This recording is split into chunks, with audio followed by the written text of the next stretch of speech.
Salut Aude, je suis très heureux de te retrouver dans cet épisode car nous allons parler de la théorie polyvagale. Alors restez bien les amis, la théorie polyvagale elle va nous l'expliquer Aude et surtout elle va vous aider à mieux comprendre les différentes couches qui composent votre système nerveux autonome et sa manière de réagir. Et quand on est dans la haute empathie, la haute sensibilité, vous voyez bien que votre système nerveux est très sollicité et les clientes d'Aude sont sur ces sujets-là, sur ces problématiques-là et son but c'est de les aider au mieux. Et dans cet épisode on va vous éclairer comment ça fonctionne et ça vous donnera je pense des pistes concrètes. Est-ce que je te présente bien l'épisode Aude?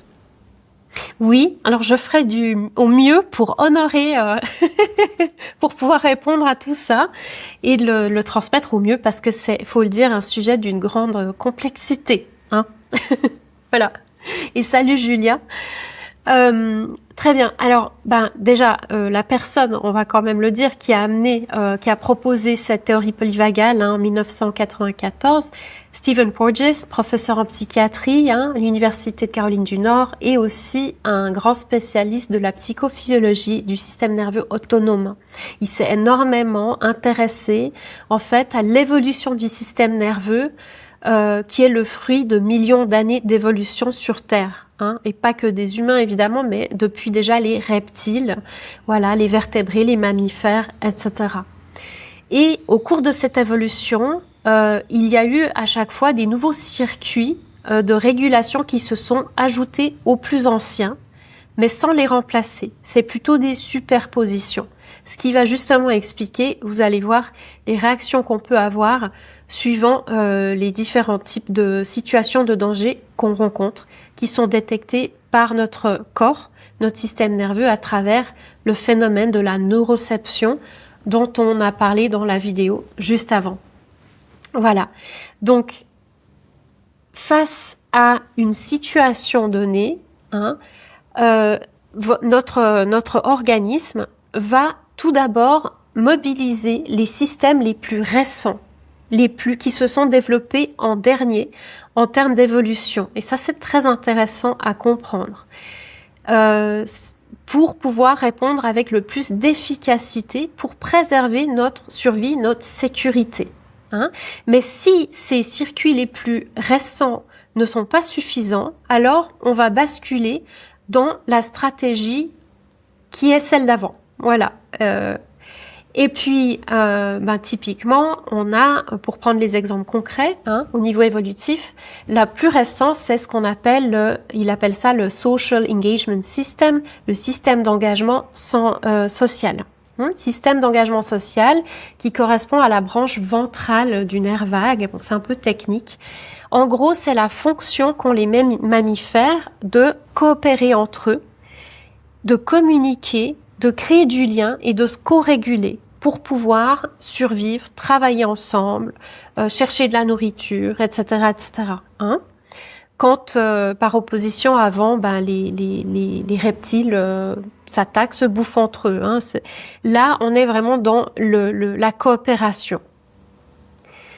Et notamment, cette branche ventrale du nerf vague, elle est activée notamment quand on est déjà en état d'activation, on peut la réactiver avec la respiration ventrale qu'on a dans le yoga avec le pranayama ou quand on fait cet expire plus long que l'inspire, par exemple, en expirant par la bouche.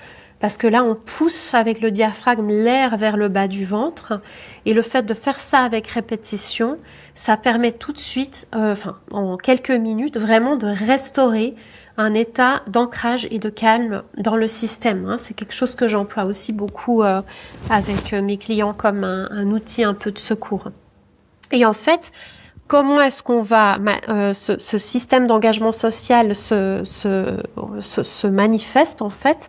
Eh bien, à travers le regard, l'expression du visage, le ton de la voix, les muscles autour de la bouche, mais aussi les attitudes de curiosité, de jeu, de flexibilité, de connexion avec les autres. Et quand on est face à un stress ou quand on commence à détecter une insécurité, eh bien, ce système d'engagement social va être mis en suspension. Et qu'est-ce qui se passe? Tout à coup, un changement d'expression. Souvent, Stephen Porges décrit très bien comme les muscles autour des yeux s'aplatissent, Donc, il n'y a plus du tout les expressions de chaleur, d'engagement et tout ça. Ça devient froid. Pareil autour de la bouche. Et en fait, on a l'oreille interne qui s'ouvre pour pouvoir écouter davantage les potentiels prédateurs de loin. Vous voyez à quel point on est vraiment relié à nos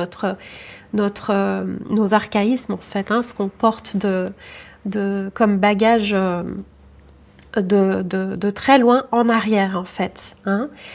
Et là, dans cet état de mobilisation du système sympathique, comme on dit, là, il s'agit d'agir face à un danger qui est détecté déjà. D'accord ? Donc, lorsque la sécurité est compromise, mais que l'action est encore possible, c'est là on peut manifester ce fameux fight or flight. Donc, soit l'attaque, soit la fuite. Donc, typiquement, on a une accélération cardiaque, un état de vigilance accrue, une tension musculaire qui s'active. Et donc une capacité à pouvoir vraiment agir encore. Mais quand en fait, malgré cet état mobilisé, en fait, on ne peut pas sortir du danger, là vient répondre un troisième état, la troisième couche qui est la plus ancienne dans notre système. C'est justement ce qu'il appelle la branche dorsale du nerf vague, donc le côté dorsal, qui va induire un état d'immobilisation. Donc là, le but, c'est quoi ? C'est de faire une économie d'énergie maximale pour pouvoir se protéger. Lorsque le danger paraît insurmontable, qu'on ne peut pas fuir, que ça sert à rien d'attaquer, alors ce qui reste, c'est le freeze, cette espèce de sidération. On appelle aussi ça le shutdown, ou l'effondrement, l'engourdissement, la dissociation. Ça peut aussi se traduire par un évanouissement, un retrait, etc. Donc, ce qui est intéressant, c'est que l'évolution n'a pas remplacé en fait les anciens circuits par les nouveaux, mais elle les a superposés. Et quelles conséquences ça a ? C'est qu'on porte ces trois stratégies. Voilà. Et donc, quand on est, pour le redire un petit peu autrement, quand on est dans un environnement qui est suffisamment sécurisant, où on n'a pas de danger détecté, le système d'engagement social peut rester aux commandes. C'est lui qui a la priorité hiérarchique, donc c'est lui qui est aux commandes. En revanche, dès que la noroception, donc ce système de détection des menaces et des dangers, détecte quelque chose, le système nerveux revient rapidement à ses stratégies plus anciennes. Donc, fight or flight, la fuite ou l'attaque, l'agression, etc., qui peut prendre plein de formes différentes, ou encore l'immobilisation. Donc, l'immobilisation, on peut aussi le comprendre quand on observe les animaux par le fait de faire le mort. Ça donne déjà une idée. On a typiquement vraiment un ralentissement important du rythme cardiaque, la bradycardie, diminution du tonus musculaire pour économiser l'énergie, l'immobilité ou de la sidération, c'est comme être paralysé, et puis on n'a plus accès aux cordes vocales, donc la voix disparaît, on ne peut pas crier ou appeler à l'aide, ce qui explique aussi pourquoi certaines victimes d'un accident, d'une agression, d'une catastrophe naturelle se retrouvent immobilisées et elles n'ont pas l'accès à leur voix, elles peuvent pas crier, elles peuvent pas se défendre, etc. Il y a aussi l'effet de dissociation, évidemment. Donc là, c'est la fuite ou peut-être se retrouver absent. Donc ça peut être même un enfant, imaginons un enfant à l'école qui a absolument pas envie d'être là. Pour lui, c'est une torture. Donc il va partir dans son monde. C'est aussi une forme de fuite, d'absence. Il est là, mais il n'est pas là. Il y a un exemple que je trouve aussi passionnant de quand on parle à des personnes qui ont eu des accidents, notamment les accidents de la route qui arrivent très vite. Eh bien, comme le système ne peut plus rien faire, il sait qu'il n'y a pas moyen de réagir. Ils ont ces expériences de OBE, de Out of Body Experience, comment on appelle ça en français, les expériences hors du corps, je crois. Ou Donc, est-ce que c'est la même chose que les morts imminentes, expérience de mort imminente ou expérience c'est différent. Extracorporelle, alors c'est peut-être un truc comme ça. C'est différent, même si dans les récits de NDE, il y a souvent des descriptions d'OBE aussi. Mais les descriptions, enfin les OBE, c'est encore un peu différent parce qu'il n'y a pas forcément d'expérience de mort imminente. Hein. C'est pas aussi grave. Ça peut être aussi bien moins long. Par exemple, j'avais une amie qui avait eu un accident à Taïwan, qui avait fait une collision frontale sur sa moto, et elle a pas vécu le choc parce que sa conscience est sortie du corps et a observé l'accident depuis dessus. Et elle a vu l'accident arriver, mais elle s'en est sortie assez miraculeusement. Et ça, apparemment, c'est un autre sujet, mais c'est aussi quelque chose qui revient dans ces récits-là, hein, que du coup, c'est comme s'il y a une protection qui se fait lors de ces expériences, d'une certaine manière. Les personnes s'en sortent mieux que ce qu'elles devraient, pour je ne sais quelle raison. Voilà. Donc, on pourrait dire que c'est aussi, enfin, je trouve que c'est intéressant de parler de ça dans ce cas de la dissociation, même si c'est un peu différent. En tout cas, une dissociation du corps, très clairement. Voilà. Et ce qui est important aussi de comprendre, pourquoi cette théorie, elle nous aide beaucoup, hein, que ce soit pour les procédures pénales, pour les actes criminels, les viols, les agressions, etc., ou les personnes, les traumas de guerre, hein, les vétérans de guerre, etc., c'est que après le trauma, il y a beaucoup de personnes qui racontent qu'elles voulaient bouger, elles voulaient agir, mais leur corps ne répondait plus. Et le problème, c'est que c'est pas du tout un manque de courage ou de volonté, ou même d'avoir peut-être une idée de quoi faire, mais c'est vraiment une réponse autonome involontaire du système. Et les victimes de ces événements tragiques, souvent, ont un sentiment de honte et de blâme qui se retourne contre eux, parce qu'elles s'en veulent. Déjà, elles comprennent pas pourquoi elles ont réagi comme ça, et ça, on peut jamais le prévoir à l'avance. Mais en plus de ça, elles ont quand il y a d'autres personnes impliquées, c'est encore pire, parce qu'elles vont se blâmer de pas avoir pu aider, etc., hein. Mais comprendre déjà que le système fonctionne comme ça et qu'il ne fait que répondre à ce pourquoi il est conçu, c'est déjà quelque chose qui est aidant, hein. Ensuite, bien sûr que dans les procédures pénales, etc., pour démontrer qu'il n'y avait pas, par exemple, dans certains cas d'agression sexuelle ou quoi, de consentement. C'est pas parce qu'on est paralysé qu'on consent, bien évidemment. Et donc, il était enfin temps. Ça fait quelques années seulement, hein, que ça a été mis en pratique dans ces procédures de justice. Donc, de pouvoir comprendre mais pourquoi j'ai rien fait, pourquoi j'ai rien pu faire, hein, et de passer de cette question à la question mais qu'est-ce que mon système nerveux a fait pour essayer de me maintenir en vie? Parce qu'au final, c'est ça qui s'est vraiment passé. Voilà.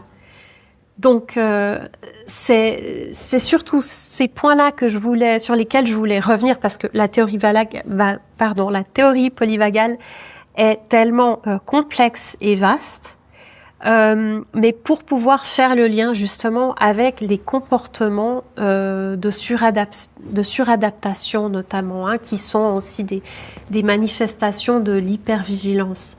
Donc, c'est là-dessus que je voulais revenir. Donc ce que je comprends, c'est que on a 3 couches de notre système nerveux autonome, et c'est très intéressant parce que autonome, ça veut dire il est tout seul à prendre en compte les choses et à nous gérer, à faire ce qu'il faut pour nous mettre en vie. Heureusement, parce que sinon il n'y aurait pas beaucoup qui resteraient en vie sur cette terre si on n'avait pas un système nerveux qui faisait le travail pour nous. Et qu'il a 3 couches en fonction de son évolution, mais qu'elles sont superposées ces couches. Et que si on est dans la toute dernière, c'est en gros celle qui nous connecte à l'engagement social, au regard, tu nous disais, à tous ces signaux qui font que, ok, on est en sécurité, on est avec des personnes, on est dans le groupe, on va pas mourir. Ça, c'est celui-ci qui est le plus naturel. Mais dès qu'il y a un danger, c'est plus bas qu'on va aller tout de suite le traiter dans notre système nerveux autonome, soit fight or flight, je combats ou je fuis, ou alors, oulala, le danger est tellement grand que je vais être obligé de me mettre, de faire le mort, d'économiser le maximum d'énergie possible. Mais s'il n'y a pas de danger, je suis dans un engagement social normal, je me sens en sécurité, voilà, je scanne tranquille, mais il n'y a pas de danger. Sauf pour des personnes, peut-être, ça tu pourras nous en parler, qui sont dans, ok, c'est peut-être le niveau 2, niveau 3 dans lequel état je suis, alors qu'il n'y a pas de danger réel et potentiel autour de nous. Mais c'est le système autonome, nerveux autonome, qui vient, lui, être peut-être un peu dérégulé en fonction des traumas, de ce qu'il a connu enfant et tout ça, quoi. Exactement, exactement. Et comme tu dis, donc il est autonome, donc il nous invite pas à la table pour prendre une décision. Voilà. Et donc ça, c'est fondamental pour comprendre justement la prise en charge maintenant thérapeutique du trauma ou des psychotraumas. Pendant très longtemps, et d'ailleurs, c'est pas encore malheureusement, tous les professionnels ne sont pas encore vraiment formés ou trauma informed, comme on dit, par rapport à cette nouvelle explication de comment fonctionne notre système nerveux autonome et du coup comment ça se manifeste. Il y a encore malheureusement, et c'est ce qui se faisait auparavant, vraiment ce blâme porté sur les victimes des traumas. Les premiers vétérans qui revenaient de la guerre et qui étaient paralysés par leur PTSD, les états de stress post-traumatique, les flashbacks qu'ils avaient, les terreurs nocturnes, etc., qui revivaient sans cesse les scènes auxquelles ils avaient été exposés, avec toutes les émotions complètement conflictuelles, etc., ils devenaient parfois complètement... évidemment, ils avaient l'impression de devenir fous. Et pourtant, malgré le fait qu'ils avaient fait du mieux qu'ils pouvaient et qu'ils s'étaient revenus, ils étaient parfois aussi blâmés parce qu'ils n'arrivaient plus à se réinsérer dans la société, normalement, avec tous leurs symptômes. Et ils n'arrivaient pas non plus à retourner au service. Donc voilà, il y a cet effet-là en fait de comment on prend en charge le trauma, et ça justement avec Bessel van der Kolk, il explique bien ça dans son livre, c'est justement beaucoup avec les vétérans de guerre que ces études sur le trauma ont démarré. Et donc effectivement, on a ces 3 couches. Et par rapport à l'immobilisation, il y a différents modèles aussi dans le psychotrauma, faut le dire. C'est pas la théorie unique. Il y a quelques variations aussi, en particulier pour les états d'immobilisation. Mais effectivement, c'est vraiment intéressant pour sortir de cette idée de blâme, soit de l'auto-blâme, mais aussi d'entendre. Ça, j'ai envie de dire, absolument fuyez quand un thérapeute vous rend responsable de réactions post-traumatiques. Parce que c'est juste pas quelque chose qui est dans notre contrôle. Nous, tout ce qu'on peut faire, c'est se rendre responsable de notre santé mentale, de notre régulation, et de faire ce qu'il faut pour aller mieux, d'aller chercher de l'aide. Mais le fait de nous dire qu'on ne fait pas assez ci, qu'on n'est pas assez positif, qu'on n'est pas assez tourné vers les solutions, etc. Voilà, de rajouter ces couches-là, ou de répéter les épisodes traumatiques, de les raconter encore et encore en les revivant, sans faire la régulation, ça c'est pas du tout aidant. Typiquement, ça met aussi en exergue cette théorie valgale l'importance en fait d'aller faire de la régulation par le système nerveux et dans le système nerveux, plutôt que de rester au niveau verbal, de raconter l'histoire.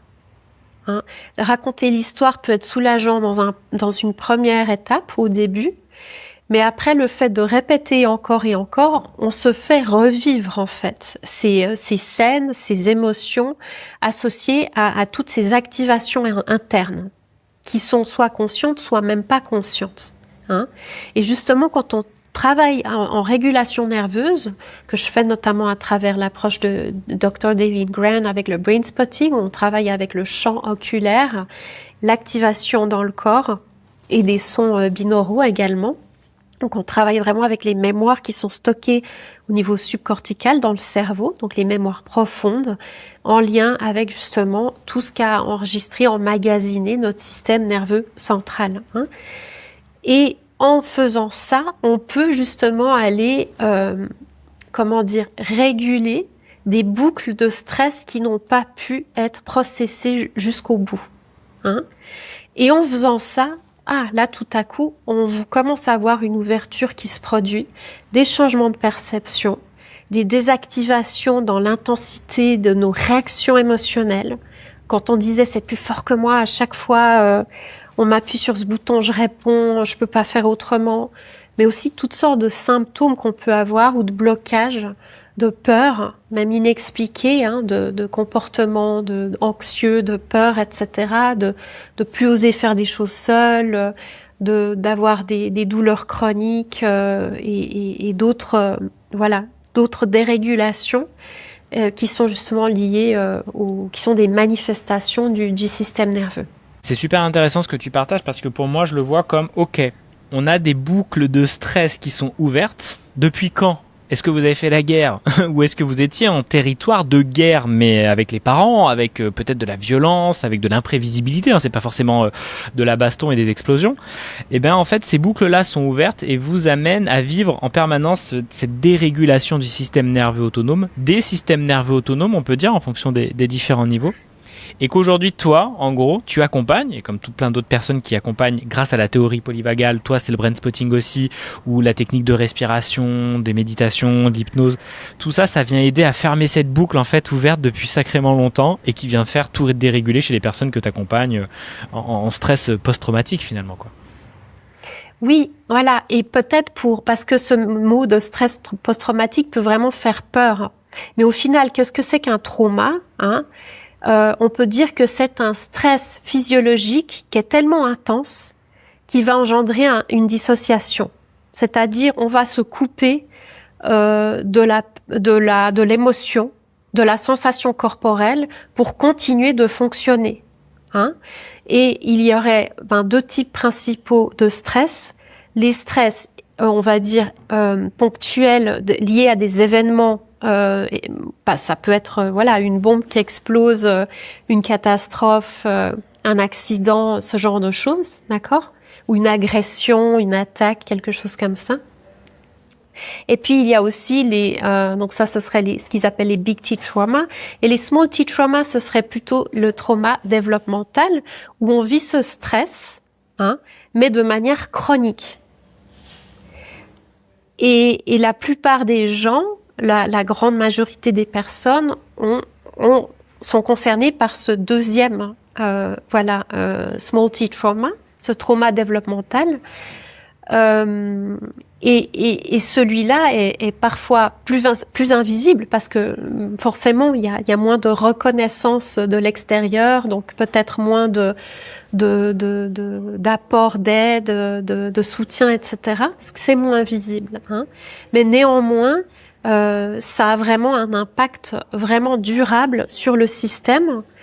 Et donc il est vraiment important quand on voit ces événements ou ces schémas douloureux qui se répètent dans nos vies, que ce soit dans les relations, que ce soit pour notre santé, que ce soit dans notre propre dialogue interne, qu'est-ce qu'on se raconte à soi-même et comment ça va nous limiter après dans notre capacité à affronter la vie, des projets qu'on veut accomplir, mais on s'en empêche, on se censure parce qu'on ne s'en sent pas incapable, on ne se sent pas méritant, on ne s'en sent pas la possibilité, etc. Tout ça, c'est ces filtres, ces biais, mais qu'on peut effectivement totalement modifier. Et pour ça, je dis toujours, il n'y a pas de fatalité. Et ça, c'est la bonne nouvelle. J'y crois vraiment profondément. Je pense qu'effectivement, il y a des sujets qui ont la peau plus dure et qui prennent plus de temps à se relâcher. Mais ça peut aussi, parfois, c'est les sujets qu'on craint le plus qui, au final, se débloquent le plus rapidement. Donc ça peut aussi nous surprendre vraiment dans ce sens-là, et on ne peut pas savoir à l'avance, vraiment pas, parce que on est vraiment notre cerveau, notre système et notre cerveau, tout ça, c'est un système tellement complexe qu'on n'a pas de moyen de vraiment prétendre comprendre comment ça s'est câblé, comment ça interagit et comment ça fonctionne de façon vraiment compréhensive. On est quand même à une étape encore très, on va dire, très infantile de cette compréhension vraiment de comment tout ça se passe. Donc, je pense qu'il faut rester humble avec ça. Et c'est pour ça que j'adore en particulier la méthode du brain spotting qui a vraiment changé ma pratique, parce qu'on reste dans ce principe d'incertitude et d'humilité, j'aurais envie de dire, que nous enseigne le Dr. Grant, qui est vraiment de rester présent avec ce qui se passe dans le système de la personne et de suivre ça plutôt que d'imposer quoi que ce soit dans cette régulation. Donc c'est vraiment le système. On part du principe qu'il a sa propre intelligence et nous on lui offre un cadre qui va lui permettre de pouvoir réengager ce processus de régulation là où il a besoin de le faire en priorité.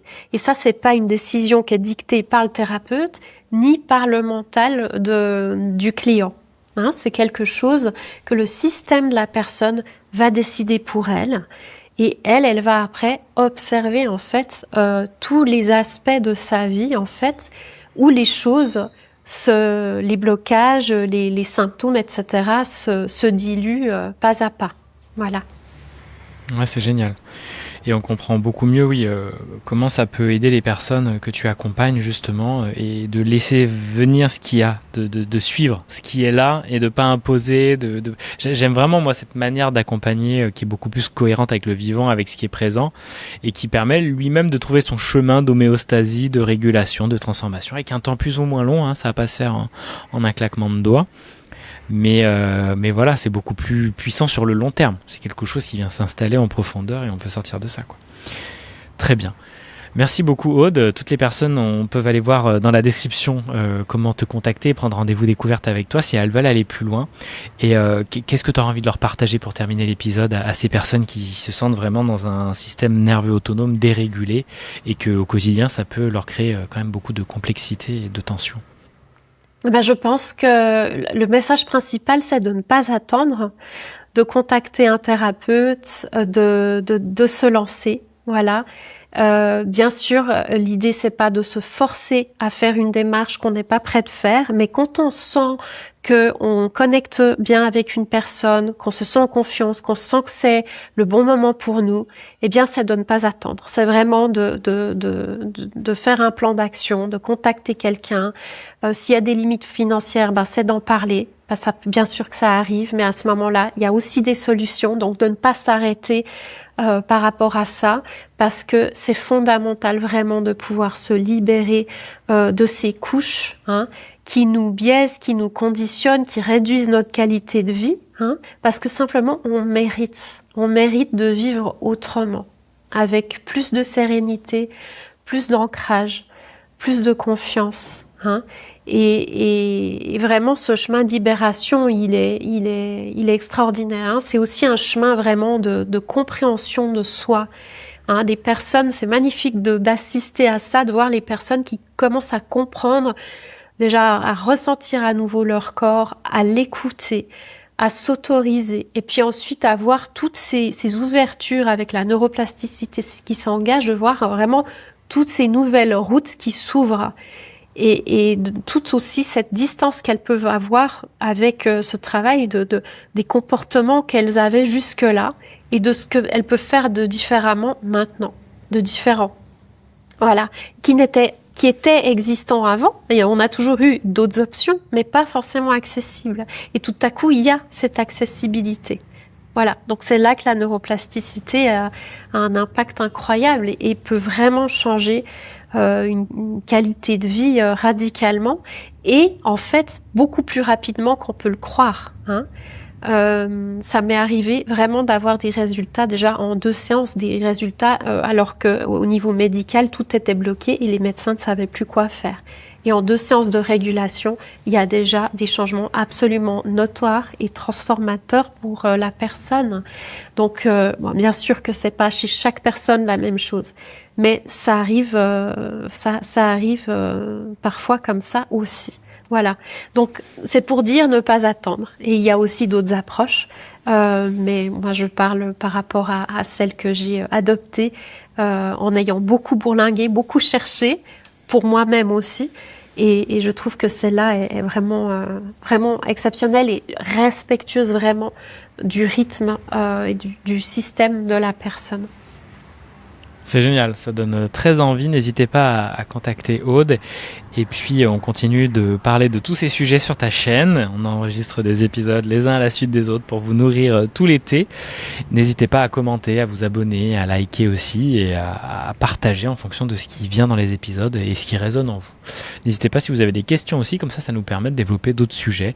Et puis, Aude adore partager toutes ses connaissances et tout son univers pour vous aider au mieux à avancer et à réguler de nouveau un système nerveux autonome et avoir une vie, voilà, j'aime bien quand tu parles de qualité de vie, une qualité de vie beaucoup plus à la hauteur d'en fait de ce qui est possible d'avoir pour vous avec un chemin à faire évidemment, mais qui n'est pas forcément si long que ça comme tu le dis avec cet exemple-là. Donc allez, par curiosité, voir et peut-être que vous aurez des belles surprises. Merci en tout cas et puis à très bientôt Aude. Merci à toi, à bientôt. Au revoir.